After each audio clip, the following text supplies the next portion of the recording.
kung paano yung compounding at saka non-compounding. So, nag-invest tayo ng 2,000. Halimbawa, naipasok na natin yung lahat ng 2,000. Pero hindi ko pa naipasok lahat ngayon kasi kulang yung funds dahil linggo ngayon. Bukas pa yan lahat makumpleto. So, ito na lang, computation na lang. Halimbawa, naipasok na natin lahat. Ito siya sa non-compounding. So, ilalagay natin dito, 2,000 kasi 2,000 yung na-invest natin. Nag-start tayo February 17 kasi 17 tayo nag-start. Pero hindi yan mag-i-start ng $40 a day kasi nung 17, ang inumpisan lang natin is 50.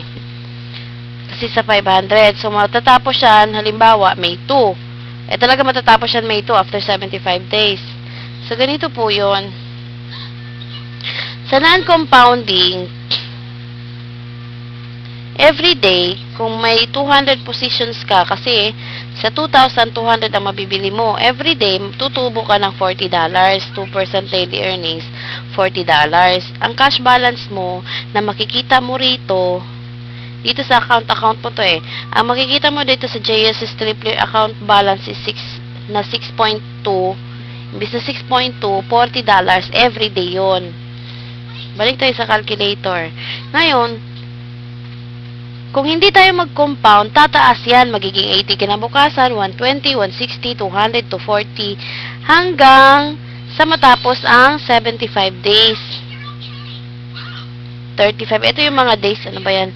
Ito yung mga days, 26, 28, hanggang 50. Pansinin mo, after 50 days, makukuha na natin to. ROI ka na. Pwede natin kunin, pwede rin hindi. Pwede na mag-antay ka ng 75 days. Pero kung hindi ka naman nagko-compound, pwede mo na itong ilabas. Pagkatapos ng 75 days, ma-expire na yon. Wala na yung positions mo. Expire na yon. Ibig sabihin ng expire, hindi na siya tutubo. Hanggang dun lang yon. So, your current funding is 2,000. Yun yung in-invest natin. Ang ending balance is 3,000. Ang net profit mo lang is 1,000 kung hindi ka magko-compound. Wala na yun. Hindi na yun siya hindi na yun siya tutubo pa. Kasi nga, kukuhanin mo na hindi mo kinompound So, eto na yung, sandali, sa second video na lang pala yung compounding. Basta itong itinuro ko, ito yung sa non-compounding. Ibig sabihin, kung bibili ka ng 200 positions, kung sabay-sabay natin yung binili, 200, tutubo ng $40 a day.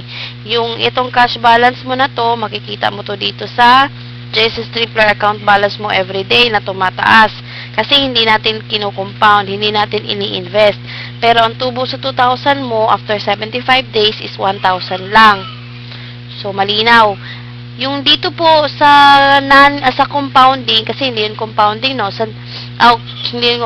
Dito sa compounding, dito sa pangalawang video, stop ko muna to kasi medyo mahirap mag-upload sa YouTube.